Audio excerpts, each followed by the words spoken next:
Ama-elves nomthungi wesicathulo. Kwasuka-sukela, kwakukhona umthungi wesicathulo ehlala nonkosikazi wakhe.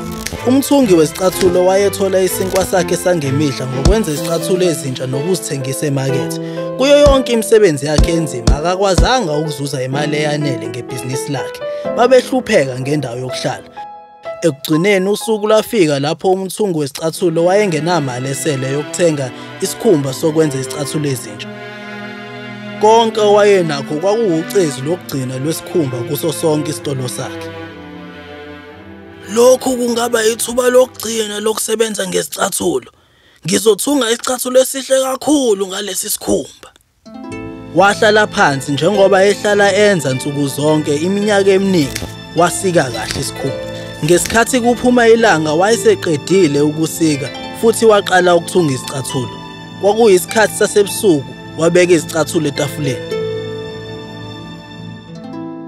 Ngizoyeka kwanamuhla. Kusasa ngizoqedela ipheya. Wavala umnyango walapho esebenzela khona wase ekhaya. Ngosuku olulandelayo walungisa ekuseni.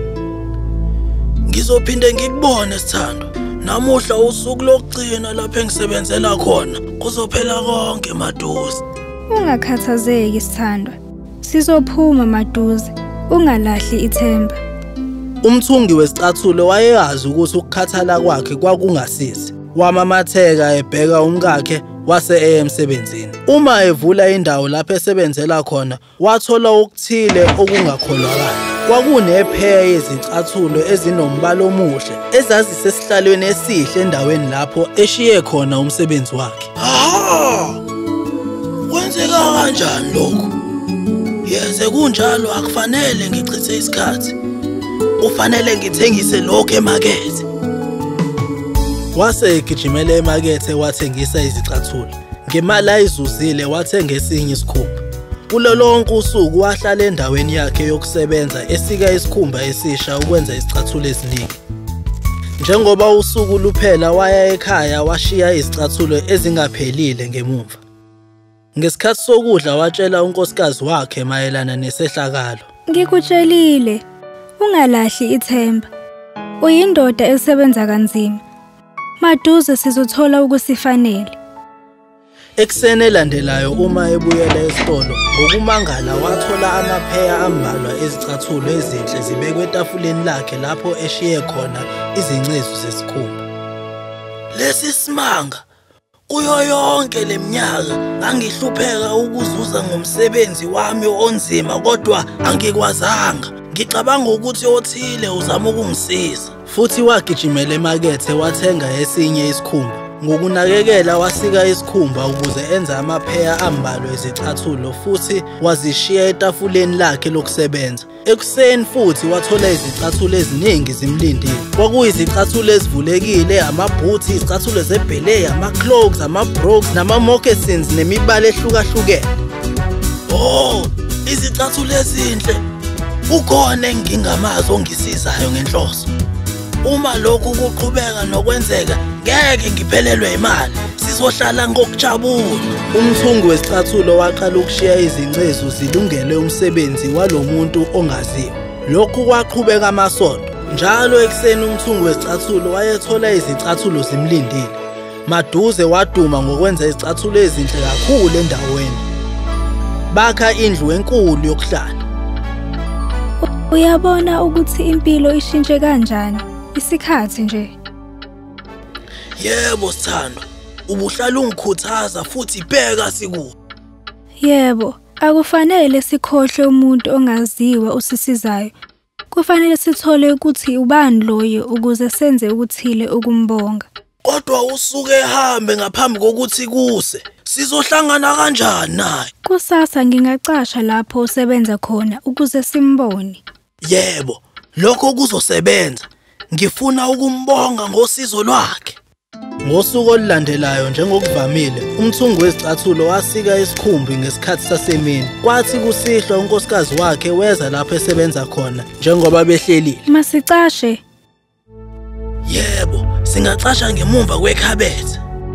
Bacasha emunca kwekhabethe elincane ngemumva kwetafula lokusebenza bese balinda. Maphakathi nobusuku umthungi wesicathulo nonkosikazi wakhe bezwa amazwi ecula kamnandi. Bavela ekhabetheni bamangala ukubona ama-elves amabili egqoke izingubo ezidabukile ezindala agibela ifastela.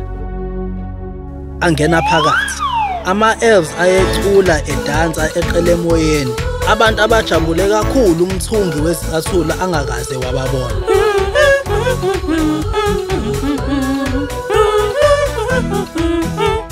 Ngemuva kokuthi edansile ama-elves ahlala phansi etafuleni aqala ukwenza izicathulo. Asika, athunga, afaka umbala futhi ahlobisa izicathulo ngasinye ngasinye. Umthungi wesicathulo nonkosikazi wakhe babebukela bejabulile. Umthungi wesicathulo wamangala ukubona amakhono abo okwenza izicathulo. Ekugcineni kwakunenye isethi yezicathulo ezazilungele ukugqoka. Ama-elves aphuma ngefastela anyamalala. Kwakungama-elves. Nsuku zonke eza azosiza. Kufanele sithole indlela yokwabonga. Yebo, impela. Kodwa singawenzela yini? Ayegqoke izingubo ezindala futhi ezidabukile. Singawanika izingubo. Kungumbono omuhle lowo. Ngizowathungela izicathulo ezintsha. Ngizowathungela izingubo ezinhle ezifudumele. Izithandani zasebenza ukwenza izipho zama-elves. Ngemumva kwesonto umthungi wesicathulo wathunga amapheya amabili amabhuzu amahle anoboya. Unkosikazi womthungi wesicathulo wathunga amajakhethi amabili anamashethi afanayo namabhuluku ovolo. Lezi zicathulo nezingubo zizobukeka zizinhle kulama-elves. Ngizojabula impela ukuwabona egqoke lezi zingubo. Kusasa usuku olungaphambi kukaKhisimusi. Sizohlobisa uKhisimusi isitolo sethu bese sigcina lezi zipho etafuleni lami lokusebenza. Izithandani zahlobisa uKhisimusi isitolo futhi zagcina izipho eceleni kwetafula. Phakathi nobusuku ngokuqinisekile bezwa amazwi wama-elves. Ama-elves enza ukungena okunakekayo njengaphambilini. Ayejabule futhi edansa, kodwa athena ebona itafula amangala. Ukuphi umsebenzi wanamuhla? Bheka bhuti, zazinhle izingubo namabhuzu. Enemibala futhi. Umthungi wesicathulo kufanele ukuthi usiphe lokhu ngesizotha. Kufanele ukuba ujabulile ngomsebenzi wethu. Yay! Masizame lokho. Ama-elves agqoka izingubo namabhuzu kwakulingana kahle. Ubukeka umuhle. Futhi ubukeka umuhle kakhulu. Lezi izingubo ezinhle. Futhi nazi izicathulo ezithandekayo. Ngizizwa ngathi ngingadansa. Masidanse bhuti. Futhi adansa ngokujabulile njengokuvamile.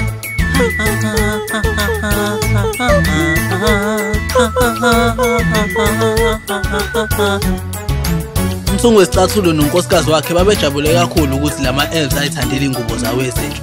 Emva kwesikhashana ama-elves aphuma ngewindi anyamalala. Umthungi wesicathulo nonkosikazi wakhe baphuma lapha babecashe khona. Oh Sithandwa, ngijabule kakhulu ukuthi azithandile izipho. Oh impela, isikhathi sokubungaza lezi. Masiye ekhaya. KwakunguKhisimusi ekseni. Umthungi wesicathulo wasika isikhumba sakhe futhi wasishiya etafuleni ukuze ama-elves asithole. Kodwa uthe ebuyele endaweni yakhe yokusebenza ngosuku olulandelayo akatholanga izicathulo. Waya ekhaya wayotshela unkosikazi wakhe. Ama-elves wethu awabuyanga. Asikho izicathulo. Kulungile. Asisize ngokwanele. Uzosebenza futhi ngendlela obukade usebenza ngayo. Yebo, ngizozisebenzela. Kulezi insuku ngifundile ukuthi abantu bafuna ini bathanda ini. Ngizokwenza izicathulo ezinhle. Futhi wahlala emsebenzini njengoba wayevele enza yonke leminyaka ngaphambi kokuthi kufike ama-elves. Futhi njengoba ama-elves ayekade enza, izicathulo wayezenza zazinhle kunezangaphambilini.